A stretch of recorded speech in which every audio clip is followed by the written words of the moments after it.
Hello, everyone. Welcome back to my Product Chat series. Today, our Product Chat guest is Christopher, a product manager at Microsoft. Our main goal is to understand the product management journey at Microsoft and his advice as to how others can transition into the field. Hi, Christopher. It's so nice to have you. How are you? Hi, it's great to see you. Great to chat. I'm doing well. How are you? I'm good too. So let's begin with your journey as a product manager. First of all, what's your definition of a product manager? That's a great question. I get this a lot. My definition of a product manager is anything in engineering that a software engineer and related to building a product that a software engineer or hardware engineer does not do. So anything other than writing code, really, or designing or building hardware. So spend a lot of time figuring out what to build and then executing on that. So making sure that we're building whatever we decided on time. Makes sense. And why did you decide to go into product management? Like there are so many fields out there. So why specifically product management? Another great question. I decided to go into product management because I've always had an entrepreneurial spirit. Mm-hmm. And I've also always been very technical. So there are non-technical product managers, but I work at Microsoft and we work on pretty technical products. So I really get to merge the two. Kind of my entrepreneurial passions for being able to figure out what to build, what customers to build it for, going out finding customers, talking to them, and then I get to scratch that kind of engineering itch of actually building it with our engineers, and then going back to customers to collect feedback and turning that into kind of an iterative loop. Makes sense. Can you tell me more about your product management journey? Like how did you transition into the field? So I pretty much started out in product management. I learned to code at a pretty young age when I was about maybe 12 years old. Okay. I got this like C++ textbook and I gave myself a really hard time because I didn't understand it very well. It's like when I got to pointers, for anyone who knows how to code, I was just completely confused. But I gradually learned to code and did some IT and programming work through high school.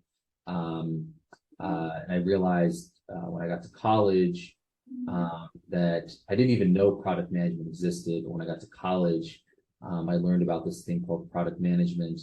And so I started actually as a product management intern at Comcast, and then went on to eventually to Microsoft. I did some startup work as well in between there. Okay.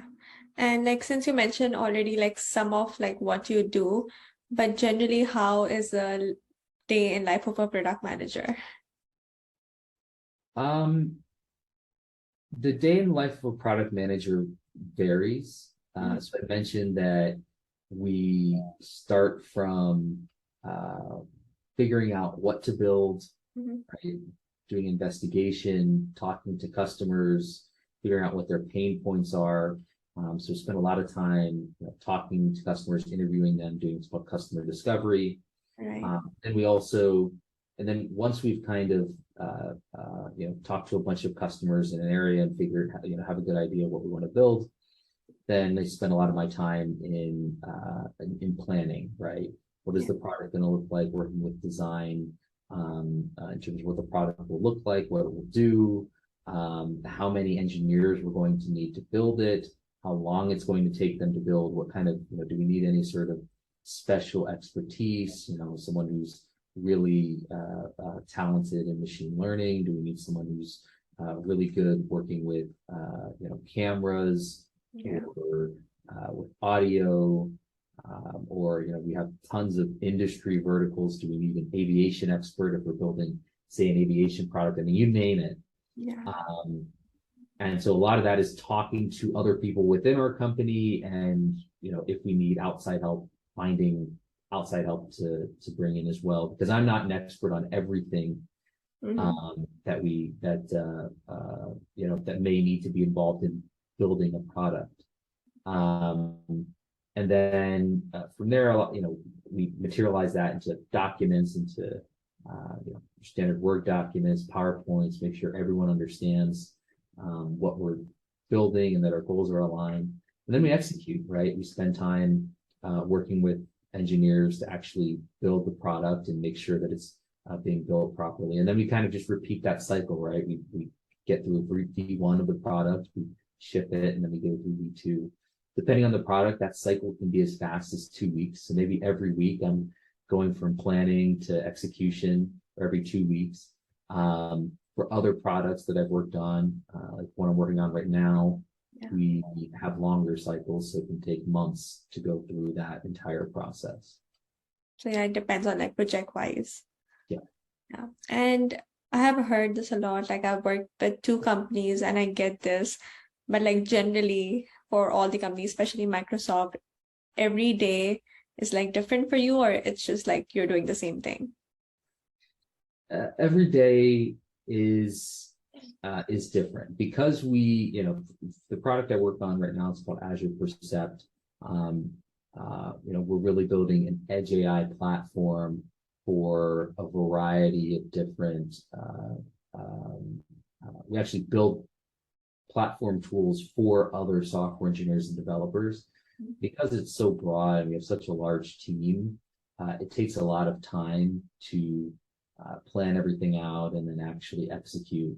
So I'll usually spend a few weeks to a month in one phase at a time. So I may spend a month where I'm spending a lot of time just writing documents, explaining what it is that we've decided to build, why we've decided to build it, what customers we talked to, what they said,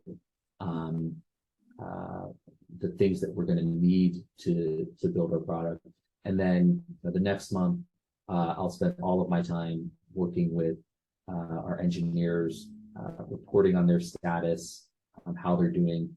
If they're stuck on anything, I'll try to help them get unblocked and keep the project moving forward. Okay. And since you mentioned that you're doing like different things, mostly sometimes it's like about user experience. So you're talking to the user, you're talking to the engineers. What soft skills do you think a product manager should have? That's a great question. I think in terms of, I think communication is super critical, not just for product managers.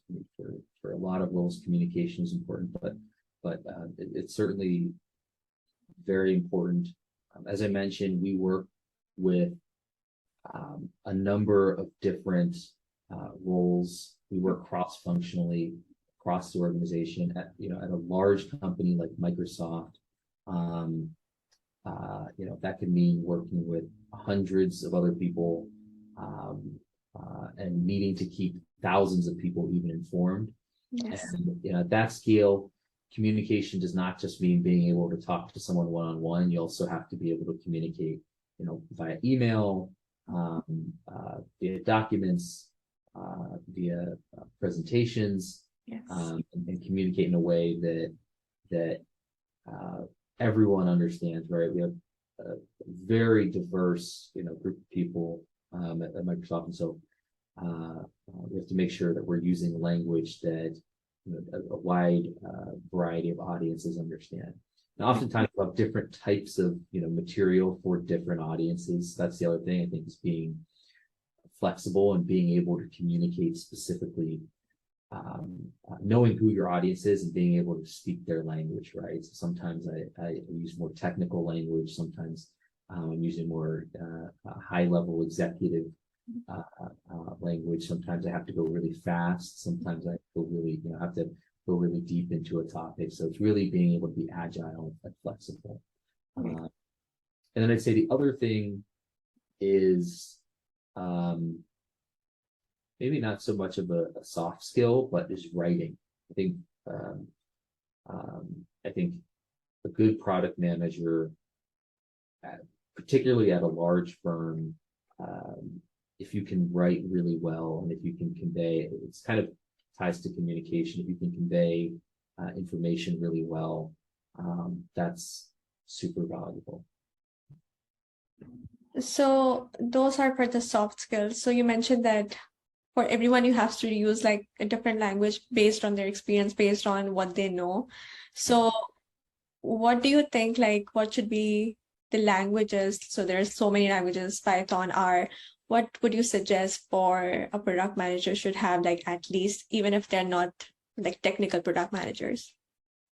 Well, when I say language, there's programming languages, and it depending on your role and your company, it may help to know different programming languages. There's also just marketing speak versus engineering speak versus vice president or kind of executive level speak. I all the time I'll be in deep discussion with engineers. We use a lot of acronyms, fancy terms, and then I'll go to marketing and I'll start talking to them and they'll be like, whoa, slow down. I have no idea what you're saying. And so I have to be able to translate what I'm saying to that sort of non-technical audience. But I found that in terms of programming languages, it really depends. We have a lot of product managers who don't know how to code, and we have some who do. And I think more than the specific programming language, I do think knowing how to code is helpful.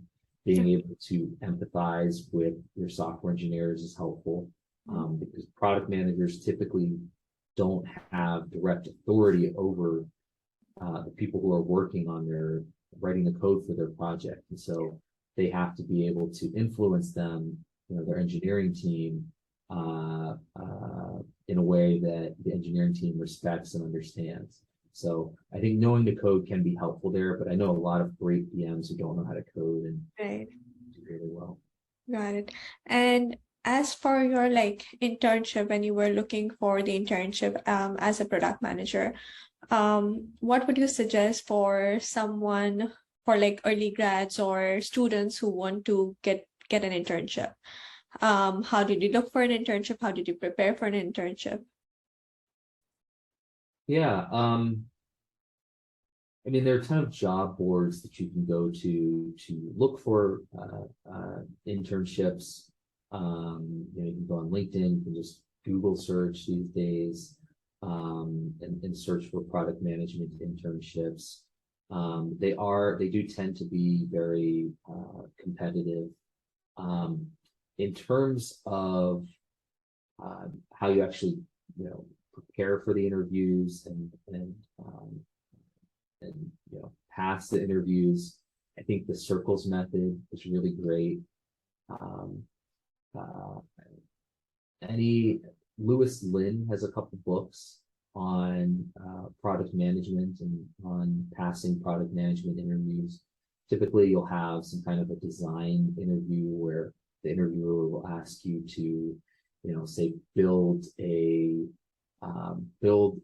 new traffic light at a 6-way intersection, right? Or build an elevator for a 100-story skyscraper, right? And you have to be able to work through that and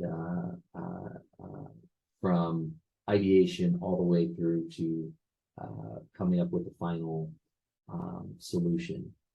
So there are very specific techniques like the circles method that are really helpful for that.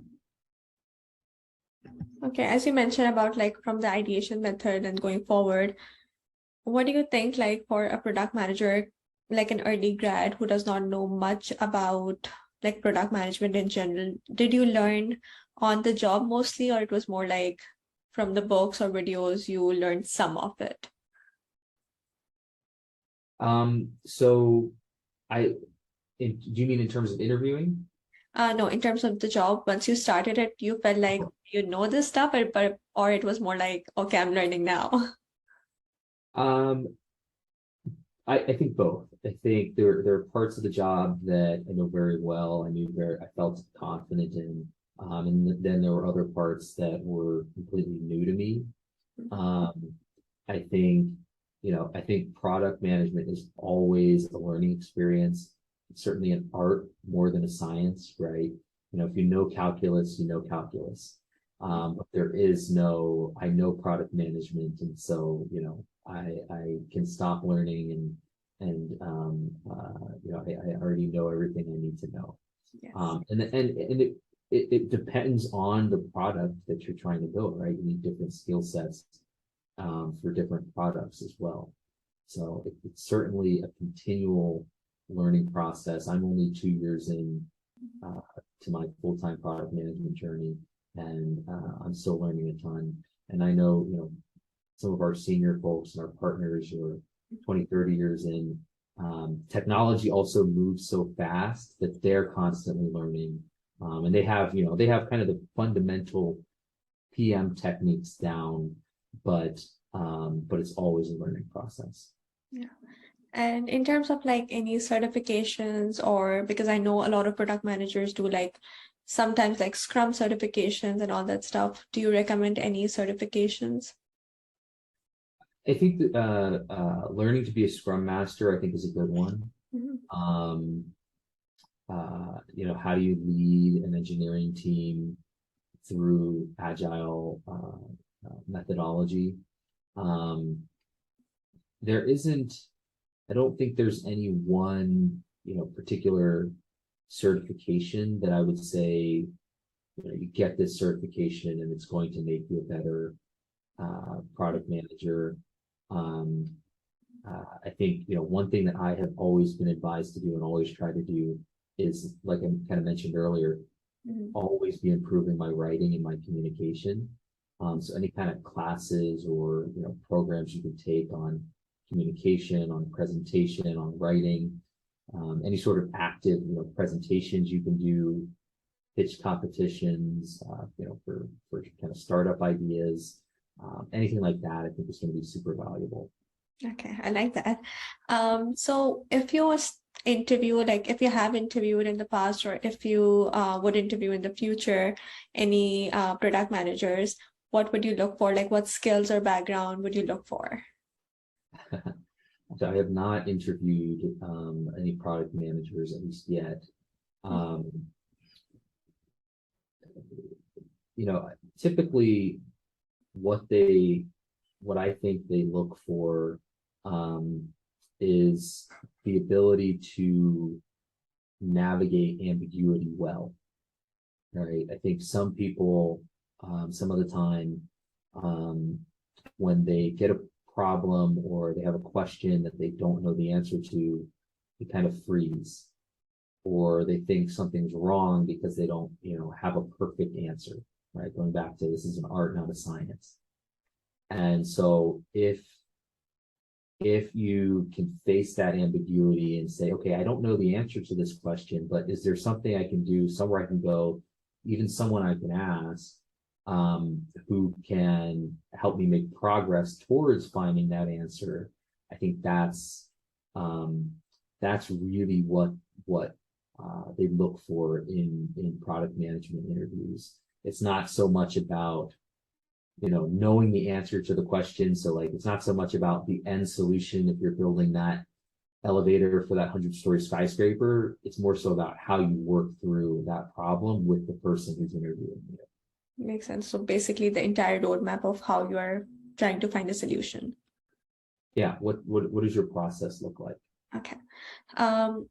So right now, what a lot of people that I see are doing is they are trying to build their own product so they can have that on their resume and it could help them. So what do you think about that? Like, what do you think about that process? Like, does all the students who want to go in product management should have like their own product?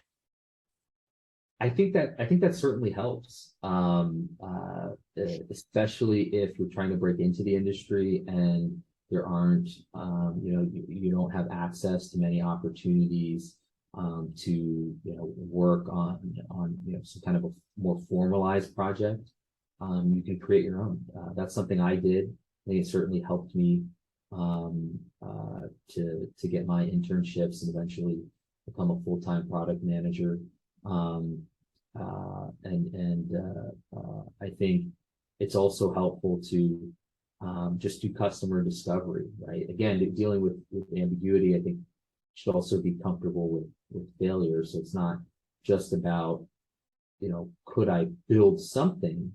It's about, did I build the right thing, right? Did I figure out what the right thing was to build? I went out to San Francisco and worked with a startup by a Penn State alum. That's my alma mater. And I learned customer discovery, kind of the lean startup method. There's a great book by it's by Cindy Alvarez that kind of gives you tactical steps to customer discovery, and I use that on my resume and in my interviews, show that I knew how to talk to customers, and because there's a very there's a very specific process you have to go through. You don't want to inject biases when you're talking to customers. Yes. You want to make sure you're collecting feedback from them.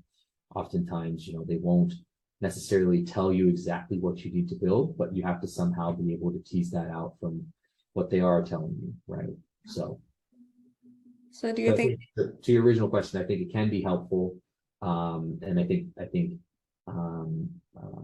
there are also other things aside from just building something, like you don't know how to code.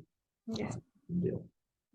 makes sense. And so generally for like people who are starting with product as a product manager, who are looking for jobs, or even like who are professionals who want to transition to this field, what advice would you have for them?